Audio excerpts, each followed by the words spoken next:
tejido de sostén que representa el esqueleto, que sirve de soporte a diferentes estructuras del cuerpo. Permite el intercambio de sustancias que se da a través de él y es la estructura fundamental de diferentes órganos, estableciendo conexión con otros tejidos. Dentro de su estructura tenemos las células y la matriz extracelular. En las células encontramos células fijas que son fibroblastos, células reticulares, mesas enzimáticas y adipocitos.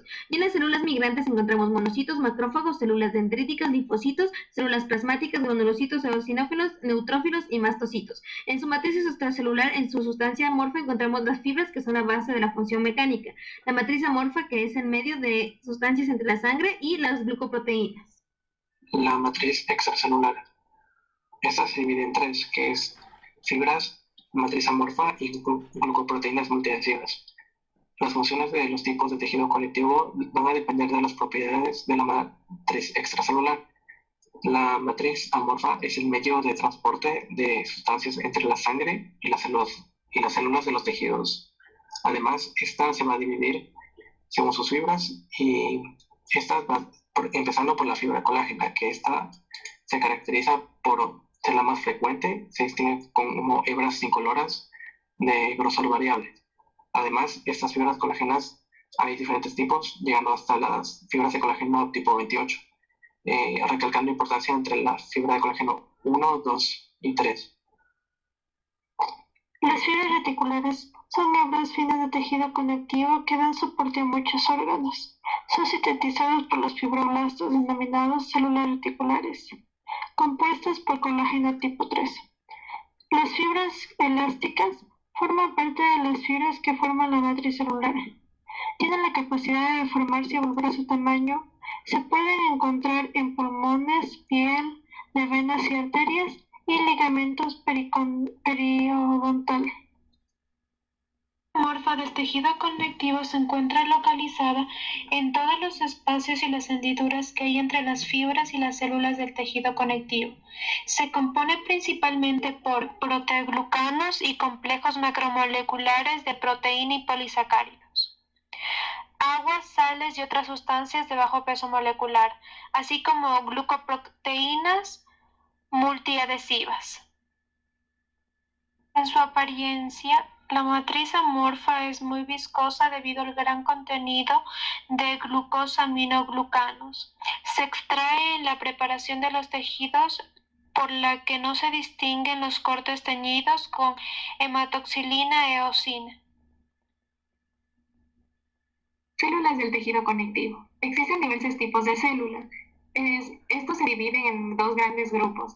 Las células fijas, que luego de su desarrollo permanecen dentro del tejido conectivo y ahí llevan sus funciones, pueden ser fibroblastos, adipocitos, células mesenquimáticas, entre otras.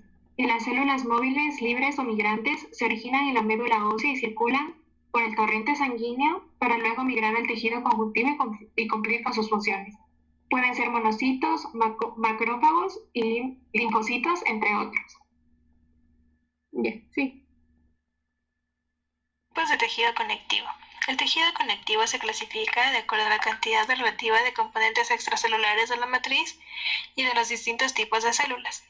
Entre la clasificación se encuentra el tejido conectivo laxo, que posee una gran cantidad de células, es blando y cede la presión. Presenta irrigación e inervación abundante, tiene una amplia distribución y no está muy especializado.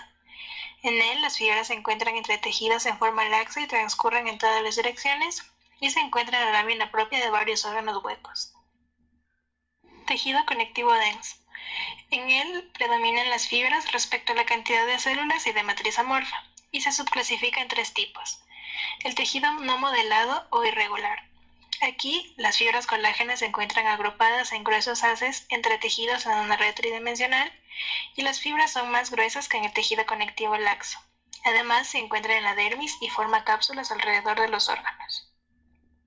El segundo tipo es el tejido modelado o regular.